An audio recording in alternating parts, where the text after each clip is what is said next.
Yes, glorious Wolf Team seal of quality. Hey there, everybody. So a while back I did a little game called Ernest Evans, which, although it's notoriously one of the worst games of all time, it's also one of my favorite games of all time. We're going to be continuing with that series of games, because there are actually three. It's a trilogy, believe it or not. This is, story-wise, a sequel to Ernest Evans. However, it actually came out before, so the more accurate way to say that would be that Ernest Evans was actually a prequel. It is just as crazy and nonsensical, in a way, as the other game. But I love it. This one is actually for the Genesis or the Mega Drive, rather than the Sega CD/Mega CD. And it's one of those games that I've gotten really interested in lately, where they put way too much effort into the story, like way more than they really needed to. But it's just great. So there's like stuff about Al Capone and like World War I, laying the foundations for World War II. There's a lot of Lovecraft in this, and not just like inspired by Lovecraft, like literal creatures from Lovecraft, which is awesome. And then of course there's the Indiana Jones aspect with Ernest Evans, and it's all anime. I don't know, like, what more could you ask for? Probably a lot. But anyways, I had a lot of fun doing this one, so I hope to show off kind of what it's about. The plot is basically, it's this cult that's trying to unleash Doomsday, sort of like in Ernest Evans. And this time, unfortunately, you don't get to play as Ernest, but you do get to play as Annette, so there's something. Now, it's really funny if you were following the dialogue here at all.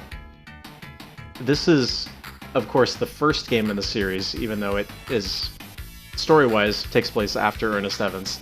That means that this is the first introduction you ever get to these characters, and it's kind of hilarious. Especially when you see Ernest himself for the first time, who is literally anime Indiana Jones. Yeah, human beings. Because this is a Genesis game, it is not fully voiced like the other one is, or the other two are. However, this one was released in the US with translation, so the dialogue's all in English, so that's nice.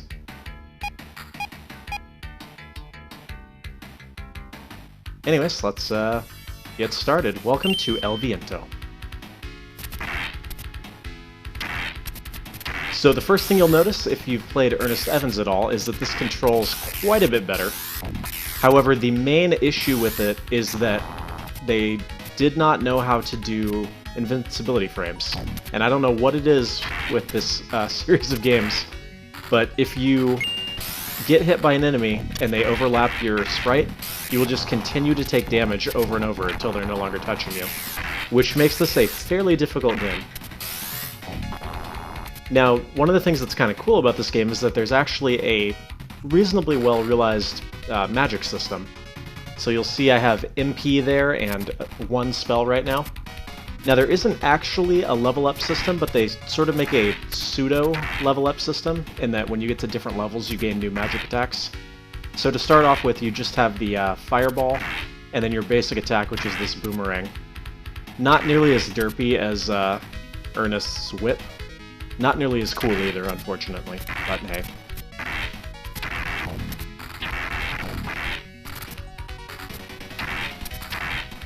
This is a very 16-bit sort of enemy, isn't it? Just random people dropping crap out of their windows.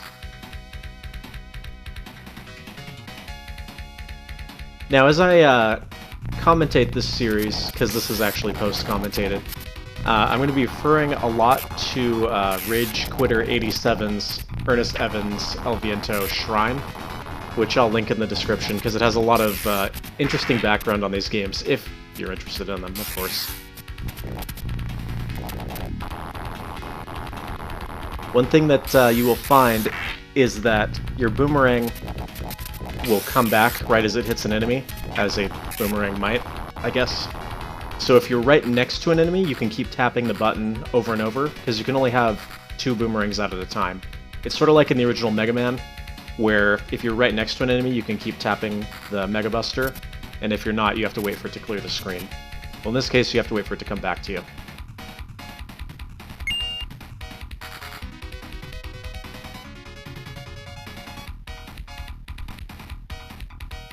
Now, it did actually take me quite a few runs this game before I actually beat it.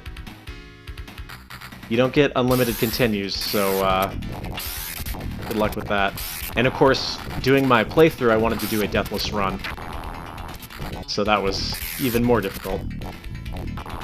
You'll notice here there isn't really even a way to, like, reliably dodge those projectiles. You just have to sort of outlast the enemy, which can be tricky.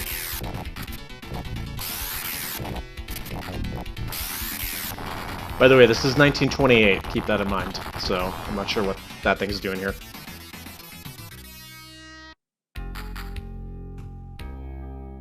So what's really great here is Vincent DeMarco is actually Al Capone. They just changed his name for the US release. He was also smoking a cigarette in this scene, but they censored that, I guess. But it's really amazing to think of him as Al Capone, who was actually in Ernest Evans as well.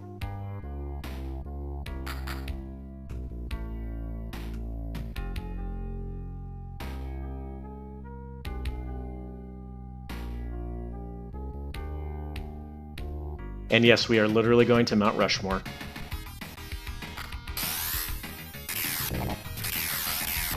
Now, I haven't personally been there, actually.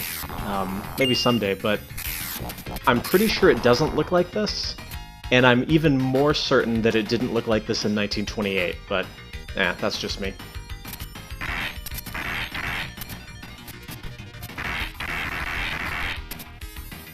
I don't even have words to describe what I'm seeing right now, so we'll ignore it.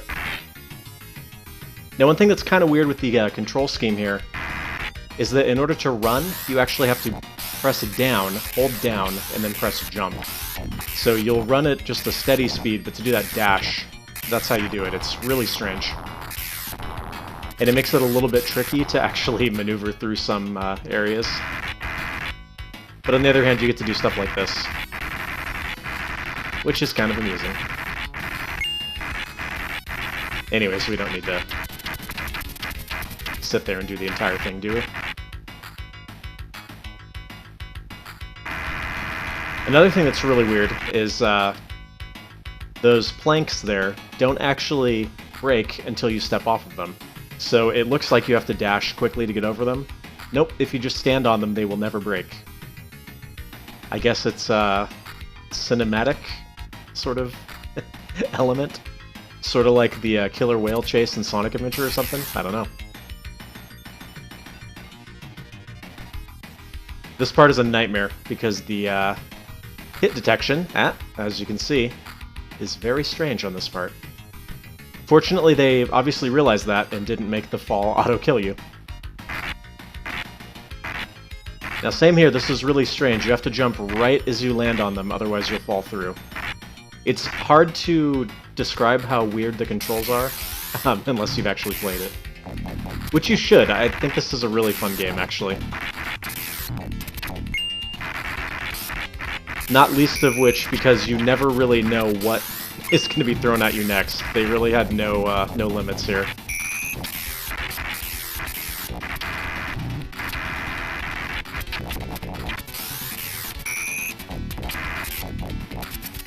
Now you'll have to forgive me when I try to pronounce Cthulhu, mythos, and Lovecraftian names. This thing is a Byaki, I believe, which is supposed to be a servant of Hastur in Lovecraft's Field Guide, apparently. Also, that is Mount Rushmore. I'm not sure what a Moai head is doing on there. And amusingly, the Rage Quitter 87's shrine mentioned that the middle head kind of looks like Donald Trump, which I find hilarious. But as we all know, Rushmore wasn't even completed in 1928, so yeah. Anyways, Restiana is going to be sort of a antagonist, a dramatic foil, if you will, to Annette, and we'll be meeting her again later on. You might say, be ready for some trouble, or prepare for trouble.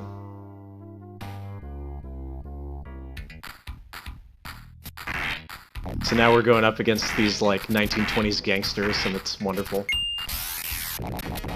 And these guys, who look like they're straight out of, like, a cyberpunk game.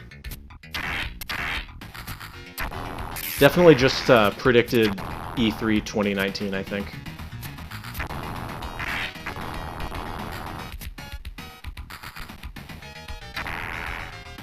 So one of the weird things about these games, I will say they're not particularly well designed for the most part, even though I love them.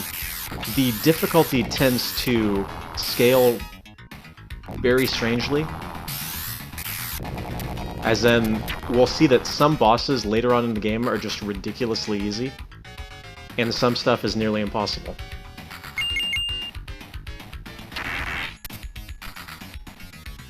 Also mice. Aha, we're gonna World 1-2 that part, I guess. How's that for a gamer reference?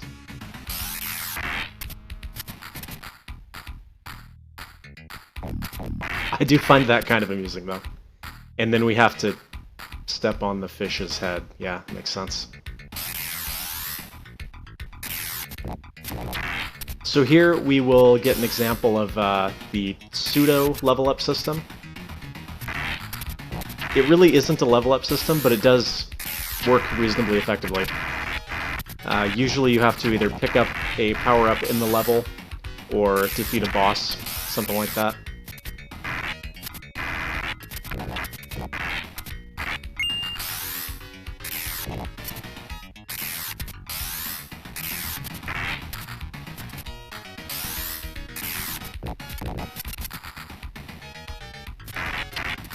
You gotta love that, like, 16-bit era where you just break blocks like that, though. So satisfying.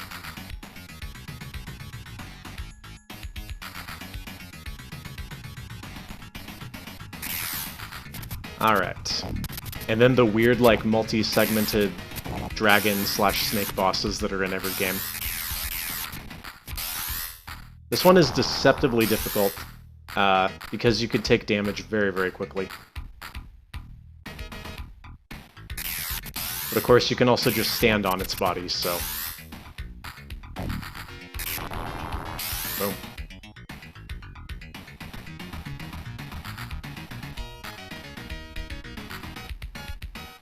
By the way, I guess I didn't mention it. To use your magic, you hold down the attack button. So you cannot charge your magic and use the boomerang at the same time.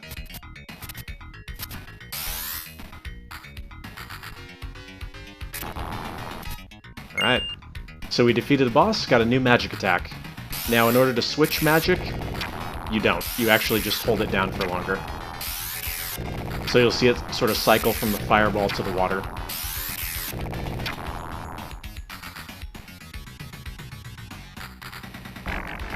Alright, now this thing is sort of a weird one, too. You'll see how it works as we start to hit the body.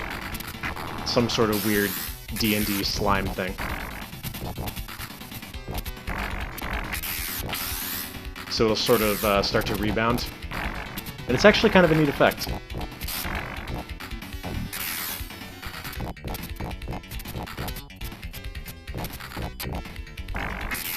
And your best bet here is really to use that water attack and hope that it ends up hitting the core, I guess.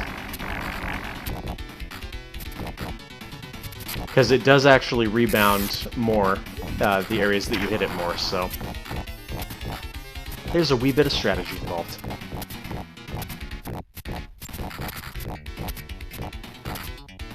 Like right here, I've made a horrible mistake, and now it's just gonna nail me in the face. Or in the shin, I guess.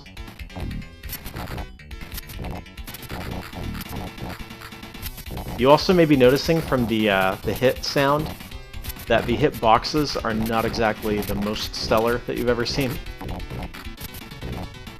But hey, gets the job done.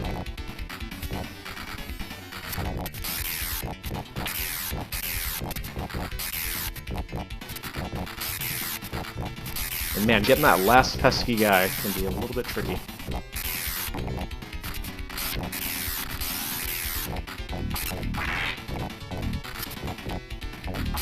Fortunately, I've timed my jumps perfectly to get hit every single time.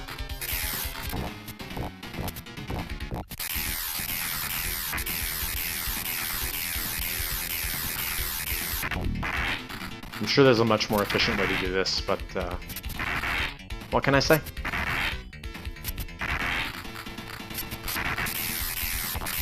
There we go.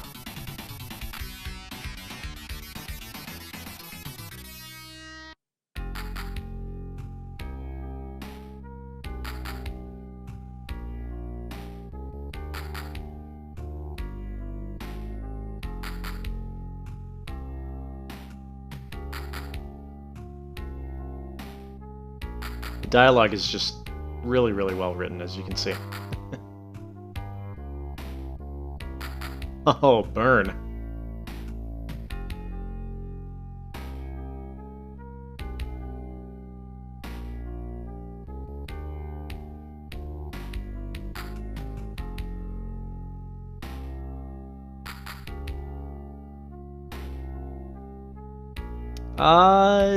Not to spoil anything, but yeah, she's totally going to be a sacrifice. Anyways, remember when I said that there was some Cthulhu-esque stuff in this? Well, there is literally Cthulhu in this. Unfortunately, they forgot something quite important.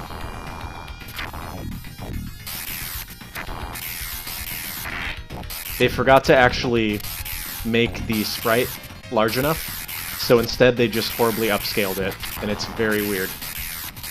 But how metal is it to be just like surfing on a dolphin, shooting fireballs at Cthulhu? Anyways, everybody, that's about it for part 1. If you're up for more, I'll see you in part 2.